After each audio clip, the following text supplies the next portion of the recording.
반갑습니다. 그 날짜를 따져보니까 꼭 370일 만이더라고요. 작년 6월 14일 날 통합예배 드리고 안식년을 주셔서 1년 동안 부담 없이 그 안식년을 잘 보내고 오늘 우리 도남 그리스도의 교회로 이제 교회를 나오게 돼서 날짜를 따져봤더니 370일이더라고요. 원래 지난 주일날 예배를 드리려고 했는데 또 여러 사정들이 있어서 한 주 늦추다 보니까 5일이 딱 지났어요. 딱 1년 만에 교회를 와보니까 낯서네요. 교회 환경이 아주 달라졌어요. 아주 다른 교회 같고, 또, 여러분들은 우리 통합예배 이후에 처음 뵙는 분도 있고, 전부터 잘 아는 분도 계신데, 여러분들은 낯설지 않아요. 여러분들은 제 마음 속에 우리 식구다. 가족이라는 말보다도 식구라는 말을 좀 더 좋게 생각해요. 그 가족은 한 집에서 그냥 기거하고 동거하는 사람들이 가족이 될 수 있는데 식구는 한 식탁에서 같이 밥을 먹고 사는 게 그게 식구거든요. 그러나 여러분들이 우리 식구 같아서 여러분들은 낯설지 않습니다. 근데 교회 환경은 많이 낯설어요. 제가 이게 목사님의 안내를 받아서 교회를 둘러보면서 내가 교회 통합하기를 참 잘했다. 또 젊은 목사님에게 이렇게 교회를 목회하실 수 있도록 한 일은 내가 한 일 중에 가장 잘한 일이다. 그런 생각을 했습니다. 역시 목회는 젊은 목사님이 하셔야 되겠다. 그 생각을 다시 하게 되었습니다. 그동안 목사님과 사모님 또 재직 여러분, 성도 여러분 수고들 많이 하셨습니다. 감사드리고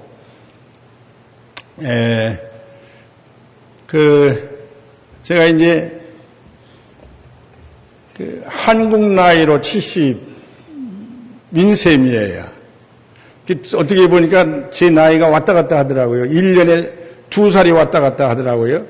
경우에 따라서 68세도 될 수 있고 69세도 될 수 있고 70이라고 말해도 상관없고 69이라고 말해도 상관이 없는 나이더라고요.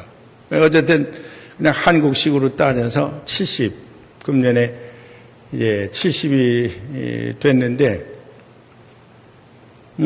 제가 신학교를 1967년도에 입학을 해서 75년도에 졸업을 했어요. 그 사이에 군대 생활을 그 김신조 아저씨 때문에 저는 36개월을 꼭 채웠어요. 그래서 중간에 가다 보니까 횟수로 4년이더라고요. 그러니까 군대 갔다 와서 바로 복학해서 졸업을 했는데도 75년도에 졸업을 했어요.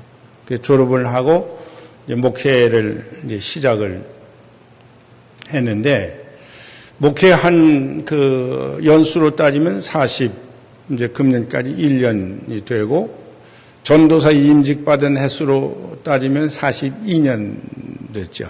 42년 동안 목회를 제가 이제 했다고 그렇게 생각을 하는데 그 전에도 주일학교 가르치는 전도사로 이렇게 또 활동을 했었기 때문에 공식적으로 제가 임명받은 날짜로만 따져서 42년 됐습니다.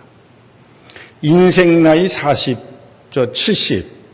목회 연수로 42년.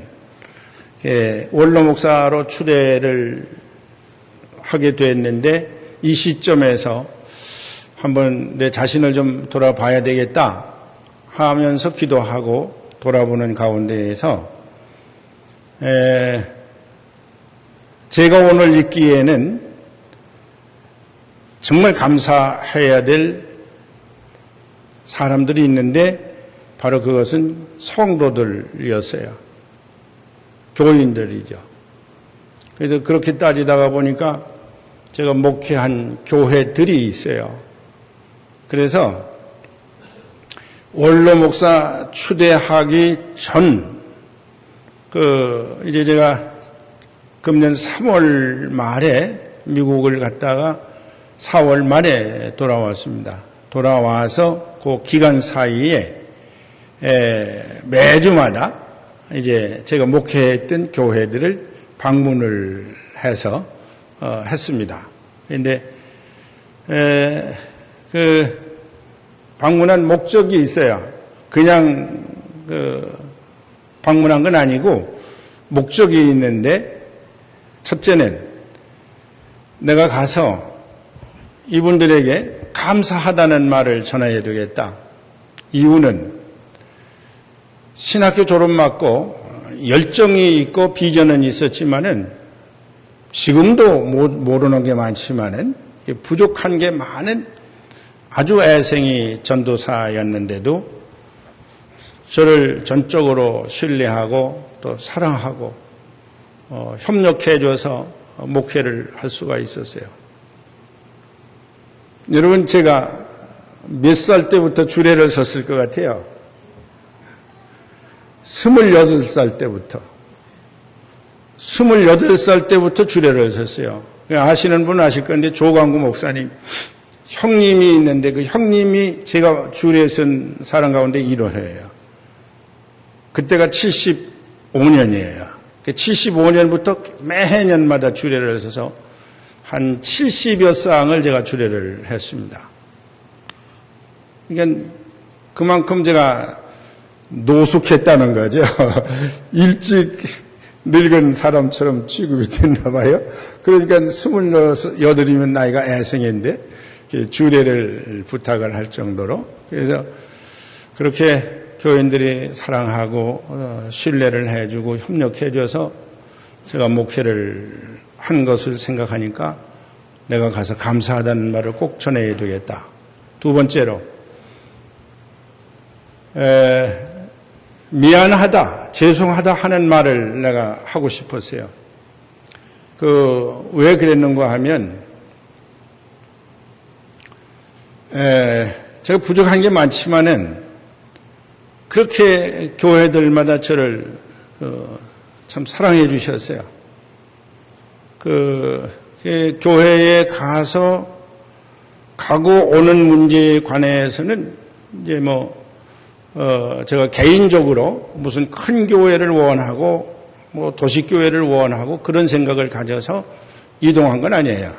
그게 이제 그때만 해도 순진하고 또 위에서 어른들이 이렇게 한번 해봐. 그렇게 말씀하시면 알았습니다 하고 그냥 곧바로 행동에 옮기는 그런 아주 순진한 사람이었으니까.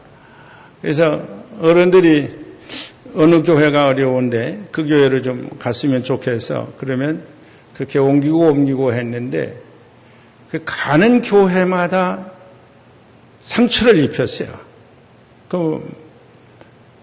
가면 안 된다고. 붙들고 울고 매달리고 못 가게 하고 그러는데도 또 우리나라 고집센 성이 3가지가 있다는데, 안강세라고 그러죠. 안시강시. 그래도 체가는 3번째거든요. 근데 체가잖아요. 한 번 결심하면 해야 된다. 저는 평생 목회하면서 교회에서 간다 소리 안 했어요. 우리 교인들도 아마 이번에도 충격을 받았을 거예요. 아무 말 안 하다가 갑자기. 저는 한 번 간다고 하면 그냥 가는 거예요. 근데 그 대신 아무리 속상한 일이 있어도 나 못하겠다, 가겠다 그런 얘기는 해본 적이 없어요. 그러니까 한 번 간다고 딱 말을 하면 그냥 가고 이제 오고 그랬는데 교회마다 그랬어요. 지금 생각하니까 내가 잘못한 거예요. 그때 그랬다 하더라도 내가 내 의지를 가지고 그 교회를 잘 섬기고 했어야 되는데 그러지 못한 것이 나이를 들어서 생각하니까 잘못했구나. 그런 생각이 들어서 많은 분들이 상처를 입었기 때문에 그분들에게 가서 그때 계셨던 40년 전 교회도 있고 30년 전도 있지만은 계셨던 분도 있고 없는 분들이 계시지만은 어쨌든 그 교회에 가서 하는 건 과거에 있었던 분들이나 현재에 있는 분들에게 하는 얘기니까 똑같다라는 생각을 해서 어디가 가서 죄송합니다 하는 얘기를 하고 싶었어요. 또 하나는 제가 이제 복음을 전하고 열심히 했지만 40여 년 동안을 거의 공백 없이 매일같이 설교를 했고 또 주의를 지켰고 수백 번의 설교를 했는데 그 설교에 그때마다 뭐 은혜가 다르겠지만은 그래도 이 나이쯤 먹어서 한 번쯤은 확실하게 소신을 가지고 내가 다시 한 번 그들에게 복음을 정리를 해서 말씀을 전하고 싶다 하는 생각이 있었어요. 그래서 제가 전하는 이 복음은 오늘 여러분들도 이제 똑같이 제가 이야기를 할 거지만은 이제 그런 뜻이 있고요. 네 번째는 보고 싶었어요. 교회들이 얼마나 많이 변화가 됐나. 또 교인들도 보고 싶고 교회도 보고 싶고 또 저는 가는 데마다 흔적을 많이 남겼어요. 교육관을 짓는다든지 사택을 짓는다든지 교회를 옮긴다든지 그래서 교회마다 제 땀과 눈물이 배어 있어요. 그렇기 때문에 제가 떠난 지가 오래됐어도 지금도 기도할 때마다 제가 다닌 교회들을 꼭 기도합니다. 5개 교회인데 전라남도 해남군 화산면 안오리에 있는 그야말로 땅끝마을 마지막 교회예요. 거기에서부터 시작해서 남원 신양교회, 논산 충곡교회, 대전 성화교회, 그리고 충남제일교회, 그리고 우리 교회입니다. 그래서 이와 같이 이제 이런 교회들이 제가 거쳐오면서 이제 그러한 있기 때문에 한번 방문하고 싶어서 방문을 했어요. 그래서 참 많이 좋았어요. 그래도 내가 대형교회, 큰 대형교회는 이루지 못했지만 그래도 내가 땀 흘리고 눈물을 흘려 기도하고 노력한 것에 대해서 하나님이 이렇게 위로를 하시고 또 사랑을 베푸시는구나 하는 생각을 가질 좋은 일들이 많이 있었어요. 저 때문에 제가 집회하는데 은혜를 받아서 막 방황하는 인생길에서 마음 잡고 돌아서서 목사가 돼서 지금 목회를 아주 훌륭하게 잘하는 목사님도 만났어요. 또 지금 70이 넘고 80이 다 된 노인이신데 저한테 은혜를 받고 그때부터 새벽기도 2시간 3시간씩을 하면서 하루하루를 평생을 천국을 살고 있다고 그냥 눈치 없이 뭐 목사님도 담임 목사님도 계시고 성도들도 있는데 그냥 안 가고 와서 계속 말씀하고 그런 권사님도 만났어요.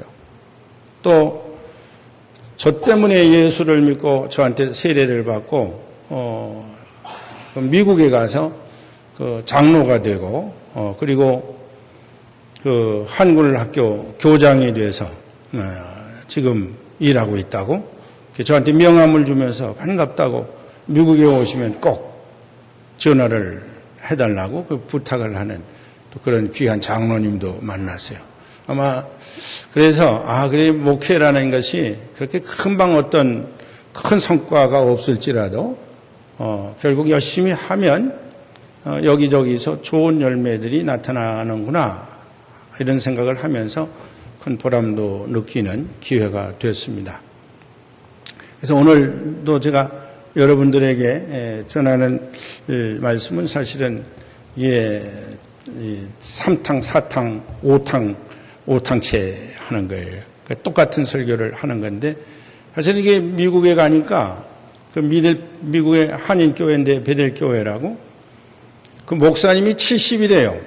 70이신데 한국에 그 자녀들이 한국 다녀오시라고 그래서 한국에 오시려고 하는데 그 설교를 맡길 분이 적당하지 않아서 고민을 하고 있었는데 제가 왔다 소리 듣고 하나님이 보내셨다.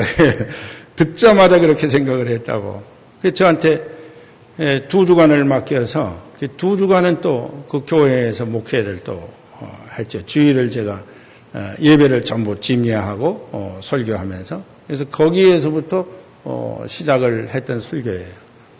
그래서 갑자기 미국에서 설교 부탁을 받으니까 전혀 생각도 안 하고 갔는데 이것저것 생각하다가 제가 이제 오늘 읽은 이 말씀을 가지고 사실은 2주간을 했어요. 첫째 주일은 하나님의 나라에 관해서, 두 번째 주일에는 복음에 관해서 제가 이렇게 설교를 나눠서 했는데, 오늘 이것을 한국에 와서는 짧은 시간에 이 두 가지 주제를 한꺼번에 함축해서 이렇게 간략하게 전하려고 전하고 있습니다. 오늘 마가복음 1장 14절에서 15절 16절인데 주제는 하나님 나라와 복음이고요. 이 성경에서 설교가 기독교 2000년 동안에 수억만 개의 주제들이 있을 거라고요. 지금까지 그렇게 설교를 해왔고 또 앞으로도 아마 수없이 많은 멋진 주제들을 가지고 설교를 할 거고 하겠죠. 그런데 어쨌든 이 수많은 설교 주제들 가운데에서도 제 생각에는 오늘 이 주제가 당연 설교의 제1주제가 되지 않을까 그런 생각을 했어요. 왜냐하면 예수님께서 오늘 말씀대로 세례 요한이 잡히고 난 다음에 공적 생활을 활동을 시작하시면서 첫 번째 선포하신 말씀이 오늘 이 말씀인 거죠. 우리 성경상으로 보면은 마태, 마가, 누가, 요한 이렇게 정해져 있지만은 요즘에 성경 연구가 활발하게 진행이 되면서 이 마가복음이 복음서 가운데 가장 첫 번째 쓰여진 책이라고 그러죠. 다른 어떤 복음서보다도 모든 복음서의 기본이 되는 것이 마가복음이다. 그렇게 얘기들을 하고 있습니다. 그렇다고 보면 아마도 마가복음 1장 15절 16절에 있는 예수님이 최초에 선포하신 설교의 주제는 하나님 나라와 복음이라고 생각을 합니다.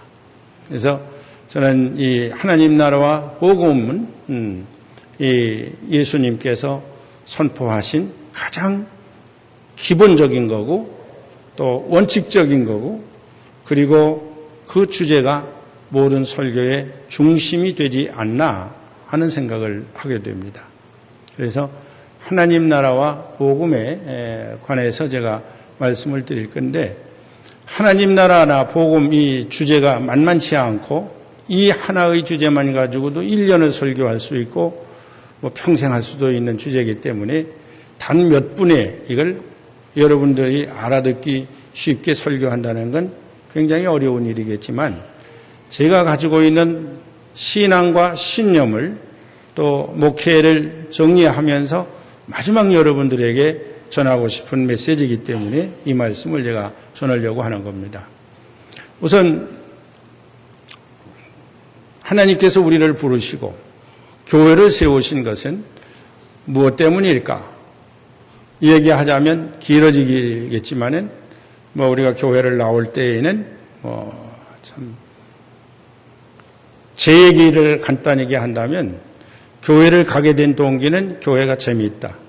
청년들이 많고 가면은 재미있게 놀 수 있고, 그러니까 교회를 가자. 동네 형이 그렇게 저를 교회로 인도해서 교회를 갔죠. 예수님을 만나게 되는, 접촉하게 되는 것은 다양한 방법을 통해서 예수님을 만나게 되겠죠. 옛날에는 연애당이라고도 소문이 많이 났는데 그야말로 연애하고 싶어 교회를 올 수도 있는 거고, 죽을 병에 걸려서 고치지 못하니까 교회 가서 기도하면 낫는다 해서 병 고치려고 오는 분도 있을 거고, 정말 가난하게 살면서 복 받는 게 소원이 돼서 교회 가면 복 받는다 그래서 교회를 복 받으려고 오는 경우도 있을 거고, 다 이게 틀린 말이 아니고 사실이고 맞는 말이죠. 그러나 우리가 그러한 과정들을 거쳐서 궁극적으로는 하나님께서 우리를 부르신 이유, 목적이 어디에 있을까? 하나님 나라를 위해서 부르신 거라고 저는 생각합니다. 하나님 나라라는 것은 굉장히 그 개념을 정리하기가 쉽지 않지만 간단하게 말하면 하나님 나라는 하나님께서 통치하고 다스리는 시간과 공간을 초월해서 하나님께서 통치하고 다스리는 것, 이것이 바로 하나님 나라라고 생각해요. 따라서 하나님 나라의 성격이 그렇다면 하나님 나라는 여러 가지로 우리가 성경을 통해서 이야기할 수 있는데 우선 천국은 여기 있다 저기 있다 못하더니 네 마음에 있다. 이 심령 천국, 마음의 천국이. 예수님 모시고 예수님 믿고 예수님을 내 마음에 모시면 내 마음이 천국이 되는 거예요. 이걸 심령 천국이라고 그래요. 만약에 우리 가정이 예수님을 영접하고 예수님을 섬긴다면 가정이 천국이 될 수 있어요. 그걸 가정천국이라고 말하죠. 당연히 교회는 하나님을 아버지로 섬기고 예수를 구주로 고백하는 교회라면 그 교회는 천국이어야 마땅한 거죠. 그걸 교회 천국이라고 우리가 말하죠. 더 욕심을 낸다면 지상천국.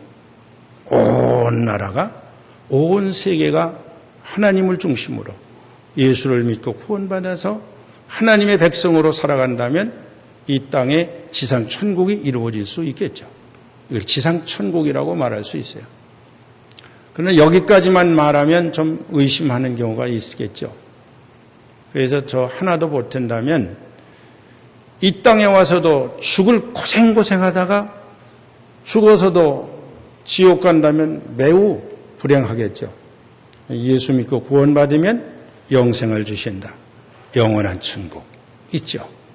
바로 하나님의 나라는 이렇게 여러 가지 모양으로 우리에게 귀한 선물을 예수님을 통해서 주신 거예요. 그리고 하나님의 나라는 상반된 개념을 가지고 있어요. 상대적 개념이 아닌 상반된 거예요. 이 세상 나라와 반대되는 거예요. 북한 같은 나라 보세요. 저희 외삼촌도 건성건성 박수 쳤다고 당장 갔다가 죽이잖아요. 그런 나라 무섭죠. 미국, 세계에서 가장 발전하고 발달된 나라지만은 매일 총기 사고 나서 여기저기서 수많은 사람들이 희생을 당하잖아요. 미국이 아무리 좋아도 미국 같은 나라, 좋은 나라 아니죠. 우리나라 당연히 마찬가지예요. 그러니까 우리가 추구하는 건 이 세상의 어떤 파라다이스, 지상낙원을 추구하는 것이 아니라 어디가 됐든 어느 때가 됐든 누구가 됐든 하나님께서 통치하고 다스리는 나라, 이런 나라를 우리가 추구하고 그 나라를 위해서 부름받고 쓰임받고 있다는 사실을 기억할 수 있다면 여러분들에게 큰 은혜가 될 줄로 믿습니다. 그럼 이런 하나님의 나라를 어떻게 이룰 거냐 하는 거예요. 어떤 방법으로? 세상에서는 정치적인 방법으로 하겠지만은 우리는 신앙적인 방법으로 할 수밖에 없어요. 그 신앙적인 방법이 뭐냐? 복음이죠. 예수님이 말씀하신 거예요. 너희가 하나님의 나라가 가까웠으니 회개하고 복음을 믿어라. 복음이에요. 복음으로만 하나님의 나라를 이룩할 수 있는 줄 믿습니다. 그럼 복음의 중심이 뭐예요? 복음의 중심에는 예수님이 계신 거예요. 예수님은 뭐 아무리 진보주의가 됐든 보수주의가 됐든 예수 없는 복음은 있을 수가 없어요. 그 예수님에 대해서 어떻게 이해하고 어떻게 해석하고 어떻게 믿고 어떻게 사느냐 하는 것은 다를 수 있지만은 보수든 진보든 남녀노소를 망라고 모든 사람들은 이 복음 안에 예수님을 빼놓고는 이야기할 수 없는 거예요. 그러니까 복음의 중심은 예수님이신 거죠. 우리가 예수님을 어떻게 믿느냐 하는 것에 대해서는 오늘도 예배 전에 뭐 했어요? 신앙 고백했죠. 사도신경. 예수님께서 하나님의 독생자 아들이시고 또 십자가에서 고난을 받으시고 죽고 부활하고 승천해서 다시 오신다. 앞에 5가지는 이루어진 거고 한 가지 남았죠. 다시 오신다는 거. 이거 이제 우리의 소망이죠. 사도신경에 나타난 예수님을 우리가 믿는 거예요. 예수님을 꿈을 꾸고 환상을 보고 계시를 받고 기도를 하고 해서 특별히 다른 것을 내가 전한다 해도 그건 가짜 거짓말이에요. 모르는 거 없어요. 이미 밝혀진 거고 이것이 검증된 것이고 확실한 거예요. 그래서 우리가 이 사도신경도 고백하는 거예요. 그 예수님을 우리가 믿습니다. 근데 그걸 우리가 따라서 할 수 있느냐? 그건 따라서 할 수 없어요. 왜? 독특한 것이기 때문에 우리가 메시아로 고백하는 예수님에게만 나타날 수 있는, 하실 수 있는 사건이기 때문에 그럼 우리가 예수님을 따라서 할 수 없어요. 그러니까 우리가 오직 한 분 예수님만 나의 구주라고 고백하는 이유는 거기에 있는 거예요. 그런데 우리가 예수님을 따라서 할 수 있는 방법이 있어요. 그게 뭐냐? 복음서에 나타난 예수님의 행적을 통해서 우리에게 가르쳐 주신 내용들, 말씀들, 행적들이에요. 그것을 4가지로, 한 4가지로 정리를 간단하게 한다면 첫째, 예수님이 복음서를 통해서 어떤 일을 하셨느냐? 치유와 회복이에요. 왜 그렇게 병든 사람이 많은지 성경에 온갖 병 다 있어요. 불치의 병, 난치병, 여러 가지 잡다한 병들이 많아요. 예수님께서 많은 병 다 고쳤어요. 그런데 이것도 설명하자면 몇 날 며칠 해야 될 아주 중요한 내용들이 많은 거예요. 그러나 주제만 얘기한다면 예수님께서 첫 번째 하신 일은 불쌍한 사람들이에요. 돈도 없고 백도 없고 이런 사람들을 찾아서 기도도 해주시고 위로도 해주시고 손으로 만져도 주시고 말씀으로도 하시고 함께 하시면서 병을 고치고 회복시켜 주신 거예요. 치유 회복이에요. 마음의 병, 육체의 병, 환경의 병, 생활의 병, 모든 병을 예수님은 치유하고 회복시키는 일을 하셨습니다. 이것이 예수님의 첫 번째 하신 사역이에요. 두 번째로 예수님께서 하신 일이 뭐냐? 나눔과 평등이에요. 오병이어의 기적, 칠병이어의 기적 등 또 부활 후에 첫 번째 예수님께서 제자들을 모으시고 구운 생선을 나누시고 잡수셨던 것들. 초대교회의 행적을 보면 유무상통이라고 우리가 말하죠. 나눔과 평화예요. 나눔이라는 것은 물질이고 재산이고 돈이에요. 경제예요. 이것이 잘 분배가 될 때 평화가 오는 거예요. 끊임없이 우리 한국 사회뿐 아니라 세계가 왜 다투고 싸우고 노사 분쟁이 일어나느냐? 이유는 뭐냐면 나눔이 제대로 안 되기 때문에 그런 거예요. 분배가 제대로 안 되기 때문에 그런 거예요. 근데 그걸 교회가 할 수 있는 거예요. 교회 오면 여러분 좋잖아요. 돈 내라고 안 하고 누구든지 오면 왕자로 모시고 공주로 모시고 좋은 일에다 내드리고 식사하고 가시라고 차 대접하고 수박도 주고 오늘 떡도 했다면서요. 떡도 주고. 이거 하찮은 것 같지만 아주 중요한 의미를 담고 있는 거예요. 화라는 말은 벼화자에 입구자잖아요. 벼는 이게 경제를 의미하는 거예요. 돈을 얘기하는 거예요. 재산을 말하는 거예요. 입이잖아요.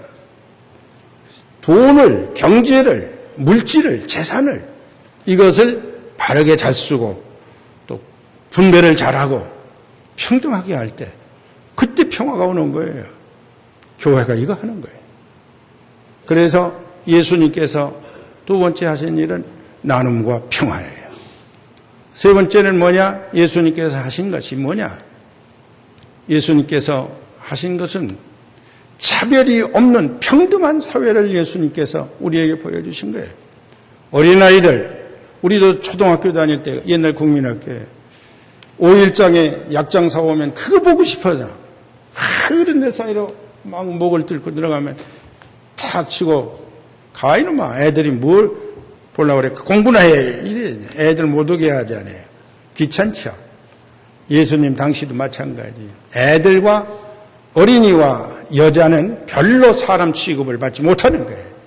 성경에 숫자 나온 건 아이와 여자를 제외하고 남자의 숫자만 나오는 거예요. 평등하지 못한 사회예요. 계급적으로. 그건 아주 우리가 뼈아프게 경험했잖아요. 500년 동안 조선시대.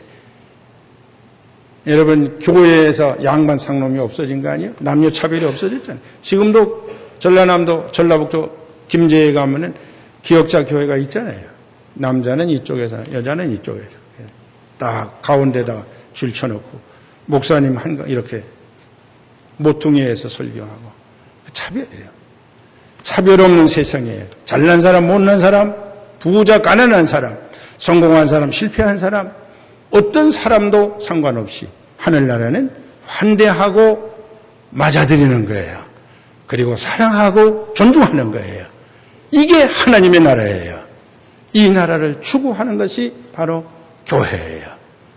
예수님께서 하신 일은 바로 이와 같이 차별 없는 평등한 세상을 이루신 거예요. 네 번째로 예수님께서 하신 일은 불의에 대한 저항이에요. 정의로운 세상이에요. 예수 믿어서 착하기만 한 게 아니에요. 착하지만 불의에 대해서는 강하게 저항해야 돼요. 그렇다고 해서 피켓 들고 나가서 데모하고 어깨 띠고 나가서 소리 지르고 주먹을 쓰고 완력으로 하자는 게 아니에요. 내가 죽어서 평화를 이룰 수 있다면, 내가 낮아져서 다른 사람이 높아질 수 있다면 나 자신을 희생해서 불의에 대하여 저항하고 이 세상을 평화롭게 만드는 거예요. 정의롭게 만드는 거예요. 가장 아름다운 것은 정의로운 것이에요. 꽃이 아무리 아름다워도 정의로운 것처럼 아름다운 건 없어요. 여러분, 예수님은 불의에 대하여 십자가에 못 박히기까지 저항하시고 그리고 죽으셔서 우리를 죄와 사망에서 구원해 주신 줄 믿습니다. 하나 더 얘기한다면 바로 예수님께서 대속의 죽음이죠. 우리가 늘 고백하는 것처럼 나를 위해 죽으시고 부활하시고 승천하셔서 우리 있을 곳을 지금 예비하고 계신 줄 믿습니다. 그 예수님을 우리가 기다리고 있는 거예요. 여러분, 대속적 죽음, 예수님만 나를 위해서 죽으면 무슨 의미가 있겠어요? 그 말씀 속에는 너도 나처럼 죽고 살아서 이 세상을 구원하라는 엄중한 하나님의 명령이 담겨져 있는 줄 믿습니다. 근데 교회가 그거 잘 못하죠. 저도 잘 못하는. 근데 난 조금은 실천한 것 같아요. 전에 우리 교회가 어려울 때, 참, 지금도 생각하기 싫지만은 참 어려움 많았죠. 그럼에도 불구하고, 여기 전에 우리 성도님들 계시면 강대상에서 한 번도 저주의 설교를 한다든지, 뒤에서라도 그놈들 죽일 놈들이라고 욕한다든지 그런 적 없어요. 지금도 그건 변함없어요. 같이 싸워서 이기는 것은 가치가 없어요. 싸우지 않고 이기는 게 참 승리인 거예요. 누가 승리자냐? 마지막 웃는 사람이 승리자라는 말이 있어요. 우리는 내가 죽어서 남을 살리는 일을 하는 게 성도의 책임인 줄로 믿습니다. 여러분, 이게 복음이에요. 이게 예수님께서 행하신 일들이에요. 이것을 오늘도 우리에게 명령하신 줄 믿습니다. 결론적으로 사도 바울은 말했습니다. 로마서 1장 16절 17절에 내가 이 복음을 부끄러워하지 아니하노니 이 복음을 믿는 자는 누구든지 구원을 주시는 하나님의 능력이 됩니다. 복음은 모든 믿는 자에게 구원을 주시는 하나님의 능력이 되는 줄 믿습니다. 이 복음에는 하나님의 의가 나타나서 믿음에서 믿음에 이르게 하나니 의인은 믿음으로 말미암아 살리라. 복음과 믿음을 양손에 붙잡고 오늘 여러분들도 저도 이 세상 끝날까지 바울 사도처럼 복음을 부끄러워하지 아니하는 하나님의 자녀들이 되시기를 부탁합니다. 여러분들을 통해서 향하신 하나님의 위대한 뜻이 그리고 우리 도남 그리스도의 교회를 통해서 이루시고자 하는 마지막 때의 하나님의 기대함을 여러분들을 통해서 반드시 이루어드릴 수 있게 되기를 주의 이름으로 축원합니다.